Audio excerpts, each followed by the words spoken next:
नमस्कार दोस्तों, जय महालक्ष्मी। स्वागत है आपका हमारे इस चैनल माँ धर्म गंगा में। आज हम आपको मार्गशीर्ष मास की महालक्ष्मी व्रत कथा सुनाने वाले हैं। कथा अगर पसंद आए तो कहानी को एक लाइक और चैनल को सब्सक्राइब करना ना भूलें। यह व्रत पूजा करने से माता महालक्ष्मी प्रसन्न होती हैं तथा सुख शांति एवं धन संपत्ति का आशीर्वाद देती हैं। श्री महालक्ष्मी के पठन करने से दुख दरिद्रता दूर हो जाती है। श्री महालक्ष्मी माता की कृपा से सुख संपत्ति ऐश्वर्य प्राप्त होता है, मन की इच्छा पूरी होती है। सौराष्ट्र में भद्र सर्वा नामक एक राजा थे। वे बड़े पराक्रमी राजा थे। 4 वेद 6 शास्त्र 18 पुराणों का उन्हें ज्ञान था। उनकी रानी का नाम सूरत चंद्रिका था। रानी दिखने में सुंदर और सुलक्षणा थी तथा पतिव्रता थी। उन दोनों को 7 पुत्र तथा उसके बाद एक कन्या का वरदान मिला था। कन्या का नाम श्यामा था। एक बार महालक्ष्मी जी के मन में आया कि जाकर उस राजा के राजप्रसाद में रहें।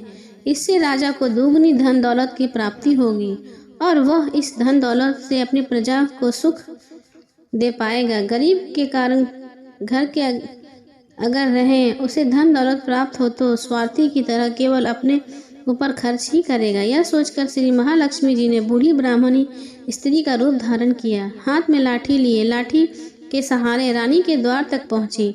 यद्यपि उन्होंने बूढ़ी औरत का रूप धारण किया था, पर उनके चेहरे पर देवी का तेज था। उन्हें देखते ही एक दासी सामने आई। उसने इनका नाम धाम कर्म पूछ डाला।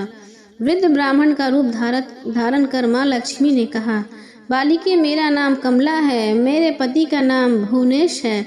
हम द्वारिका में रहते हैं। तुम्हारी रानी पिछले जन्म में एक वैश्य की पत्नी थी। वह वैश्य गरीब था। दरिद्र के कारण हर रोज घर में झगड़े होते थे तथा उसका पति रोज उसे मारता था।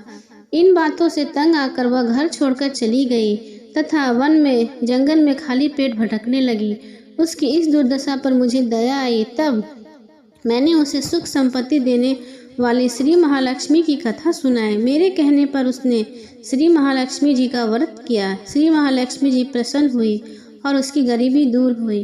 उसके घर संसार दौलत संपत्ति से भर गया। बाद में पति पत्नी दोनों प्रलोक सिधारे।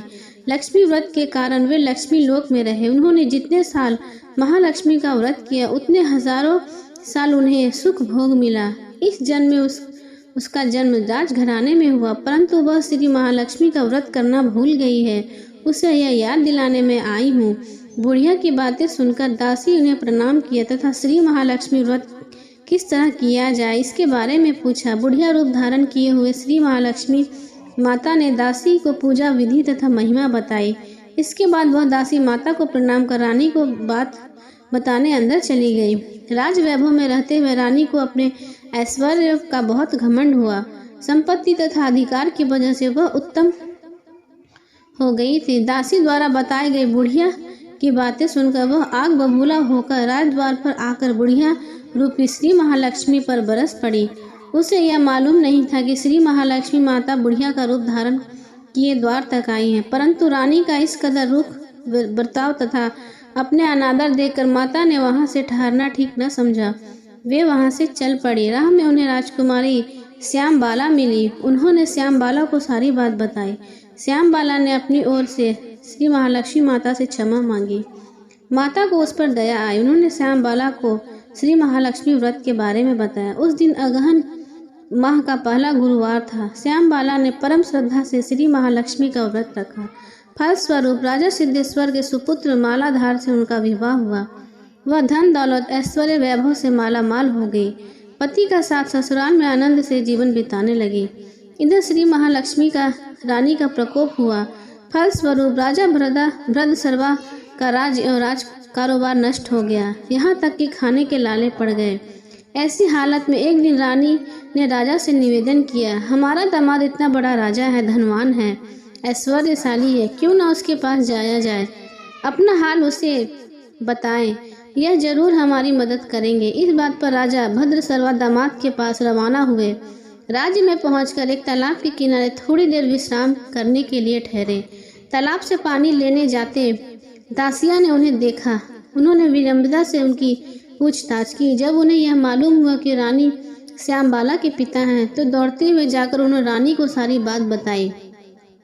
रानी ने दासी के हाथ राज परिधान भेजकर बड़े ठाट बाट से उनका स्वागत तथा आदर सत्कार किया, खान पान करवाया। जब वे लौटने लगे तो सोने की मोहरों से भरा घड़ा दिया। राजा भद्र सर्वा जब वापस लौटे तो उन्हें देखकर रानी सूरज चंद्रिका खुश हुई।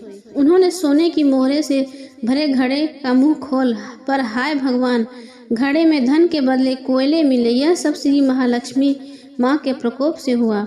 इस प्रकार दुर्दशा में और कई दिन बीत गए। इस बार रानी स्वयं अपनी कन्या के पास गई। वह दिन अगहन मास अंतिम गुरुवार था। श्यामबाला ने श्री महालक्ष्मी का व्रत किया था, पूजा की, अपनी माता से भी व्रत करवाया। इसके बाद रानी अपने घर आई। श्री महालक्ष्मी का व्रत रखने पर उसे फिर अपने राजपाट, धन दौलत, ऐश्वर्य प्राप्त हुआ। वह फिर से सुख शांति आनंदमय जीवन बिताने लगी। कुछ दिनों बाद राजकन्या श्यामबाला अपने पिता के घर आई। उसे अपने घर देखकर सूरज चंद्रिका को पुरानी बातें याद आई। यही कि श्यामबाला ने अपने पिता को घड़ा भरकर कोयला दिया था और उसे तो कुछ भी नहीं दिया था। इसी कारण श्यामबाला को पिता के घर आने पर कोई आदर सत्कार नहीं हुआ, बल्कि अनादर हुआ। पर उसने इस बात का बुरा नहीं माना। अपने घर लौटते समय उसने पिता के घर से थोड़ा सा नमक लिया और अपने घर लौटने से उसके पति ने पूछा, अपने मायके से क्या लाई हो? इस पर उसने जवाब दिया, वहाँ का सार लाई हो। पति ने पूछा, इसका क्या मतलब हुआ? श्यामबाला ने कहा, थोड़ा धीरज रखें, सब मालूम हो जाएगा। उस दिन श्यामबाला ने सारा भोजन उसी नमक के बिना बनाया और परोसा। पति ने खाना चखा। सारा खाना नमक के बिना था, इसलिए स्वाद न आया। फिर श्यामबाला ने थाली में नमक डाला, इससे सारा भोजन स्वादिष्ट लगने लगा। तब श्यामबाला के पति ने कहा, यही है वह मायका से लाया हुआ सार। पति को उनकी बात सही लगी। फिर वह दोनों हंसी मजाक करते हुए भोजन करने लगे। कहा गया है कि इस तरह जो कोई श्रद्धा भाव से श्री महालक्ष्मी जी की पूजा करता है, माता की कृपा प्राप्त होती है, सुख संपत्ति शांति प्राप्त होती है, सभी मनोकामनाएं पूरी होती है। परंतु यह सब प्राप्त कर माता की पूजा को भूलना नहीं चाहिए। हर गुरुवार को व्रत पाठ अवश्य करना चाहिए। इस तरह श्री महालक्ष्मी जी की महिमा भक्तों की मनोकामना पूरी करती हैं। बोलो महालक्ष्मी माँ की जय।